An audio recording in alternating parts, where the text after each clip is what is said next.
C-SCOPE isn't gone. As a matter of fact, I just got an email from a teacher a while ago that said, Ginger, I'm so upset. Our curriculum director sent us an email at school today and said, y'all download the C-SCOPE lessons, and this is how you do it.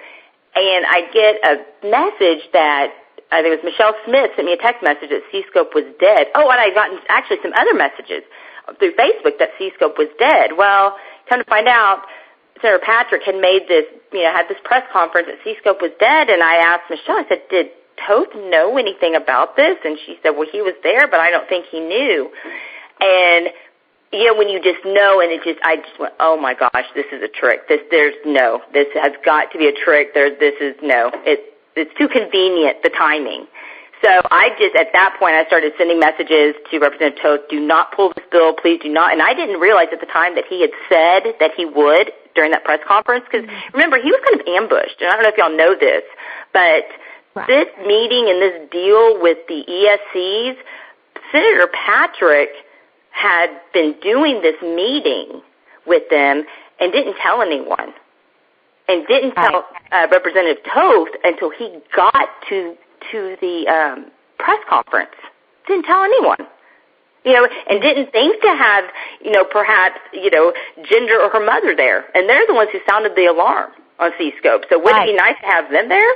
But it was, so then you just think, okay, yeah, you really just want to be the hero, and it's more about press to you. So Senator Patrick, who came from the Senate floor over to the House floor and walked onto the House floor in the middle of them still, hearing other bills, and started yelling at Representative Toth. Yelling, waving his hands. It was the most shameful, embarrassing thing I think I've ever seen. And I go down and I wait for Senator Patrick. And when he comes out, I follow him back over to the Senate chambers. I said, Senator Patrick, thank you so much for everything you've done for this. And I really appreciate, all your hard work. And I said, but we needed that bill to pass. We need 1406. And he says, no, you don't need it. I've taken care of it. I killed it. I took care of it. I said, sir, again, thank you for everything. You have a letter, and you have this agreement, and that's great. I don't think you've killed anything. You have a letter, but these folks also said that they were going to post all of the lessons online, and they have posted about 100. So they are not trustworthy. I don't believe they're trustworthy. And he said, but I killed it, and it's going to make us look bad. I said, sir, this isn't about you. This is about my children, and this is about the other children in Texas, and this is about our schools. But this isn't about you.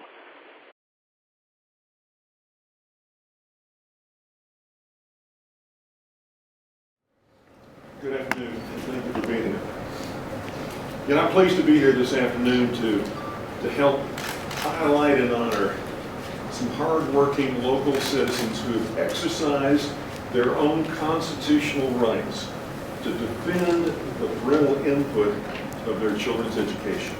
At the end of the day, this all boils down to a very simple truth, and that is American democracy has always been and will always be based on the active participation of citizens.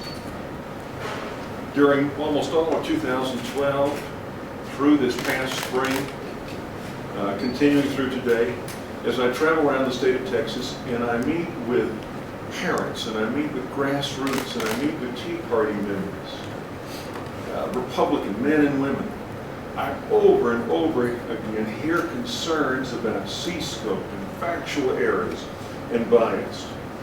And while instructional materials like our textbooks have long been the purview of the State Board of Education, which has the responsibility on instructional materials to carefully review, correct errors, and then approve our textbooks, our lesson plans have historically been strictly under local control by our schools, by our teachers, and by our school boards. And I think that should remain our approach.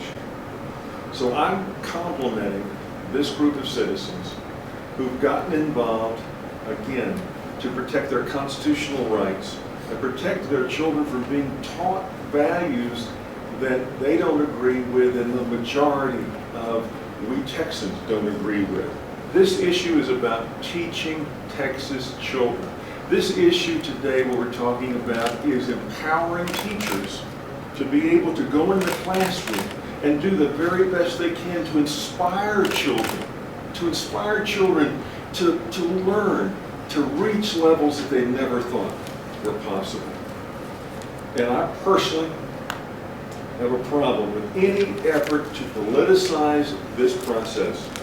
Is an affront to these families, to Texas families across the state, and to the values that we hold dear here in the state of Texas. I'd like to introduce a longtime friend of mine, a good friend of mine, who's, I think, a rising star in the House of Representatives, Representative Steve Toth. Steve? Thank you, Governor. You bet. We were just here, May 20th, celebrating the work of parents across the state of Texas and the elimination of CSCOPE content. The curriculum was looked at by parents all over Texas for years, and they were calling for either the correction of it or the elimination of it. And at the time, on May 20th, we believed that CSCOPE was going away for the very simple reason that they said it was going away. ESC 17 had a representative here, and they said, CSCOPE is gone. Please feel free to pull down SB 1406, Representative Toth. It's gone. Well, my concern then, and I probably share the governor's as well, is that we weren't convinced that they were on the up and up about it. And sure enough, here we are at a press conference that we really shouldn't have to have. CSCOPE should have been gone. Past week, I met with an ISD board member, and he said to me, he said, Steve, we can't use CSCOPE in our district now. And I said, well, sure you can. The only thing that went away is the content. The curriculum is still there. And he goes, you don't get it. I mean, we can't use it. And I said, why? And he said, the amount of blowback over the past couple weeks because of Thomas Ratliff from the State Board of Education over the continued use of it has created a lightning storm for us in our district. We are getting calls from parents. We're getting calls from teachers. Teachers don't want to identify themselves, speaking out against CSCOPE. I thought this problem was put to bed. Well, you know, honestly, this is a content that was developed in a very peculiar way. No one knew that it was being developed. It had been out for 7 years. It had been out for probably 5 years before anyone even knew about it. Teachers were forced to sign non-disclosure agreements. They were forbidden from telling parents what was in it against Education Code Title II, Subtitle E, Chapter 26. Parents were not allowed to see it. Marcia Farney, who sits on the State Board of Education, sat on the State Board of Education at the time, was not allowed to review it. The chairman of the State Board of Education, Barbara Cargill, was not allowed to have access to it. And I said to this guy, I said, this is of their own doing. This is a problem that they've created, and now Thomas Ratliff is trying to keep it alive. It's a mess. Folks, we're here today because one individual on the State Board of Education is trying to keep CSCOPE alive and trying to keep the issue alive. And that's the only reason that we're here. Microsoft and Bill and Melinda Gates Foundation, they're big proponents of Race to the Top and Common Core. And the architects of CSCOPE and its foundation has always been Common Core, delivered through an e-based learning portal. And Mr. Ratliff is an advocate, and he is a paid lobbyist for Microsoft. And yet he sits on the State Board of Education. Surely anyone can see the conflict of interest. And Mr. Ratliff either needs to step down from the State Board of Education, or he needs to leave or relinquish his lobbying responsibilities with Microsoft, because there's clearly a conflict of interest. With that, I'm going to give the microphone up to Alice Linehan's from Voices in Power. Thank you all. Thank you all for being here. Thank you, Lieutenant Governor Dewhurst, for this opportunity. You know, there are many people that would say that this is maybe a political opportunity. It is, for me, as a mom, to stand here in front of you. I called Lieutenant Governor David Dewhurst and requested this room because I knew if he showed up, you'd show up. If it was just me and these parents, the media probably wouldn't show up. So this is a political opportunity. It's a political opportunity for moms, dads, grandparents, and taxpayers to have the opportunity to have our voice heard. So I applaud you, and I applaud you, the media, for coming. And there are some real heroes in this room. I don't know if you know who they are, but they've been fighting this fight. Janine McGregor, Ginger Russell, Ginger's mother, Janice Van Cleve, Donna Gardner, Peggy Venable. There are a lot of people who have been looking into this content management system and curriculum and have been sounding the red flags.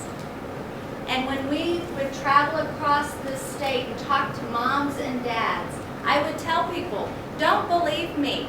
Actually, please prove me wrong.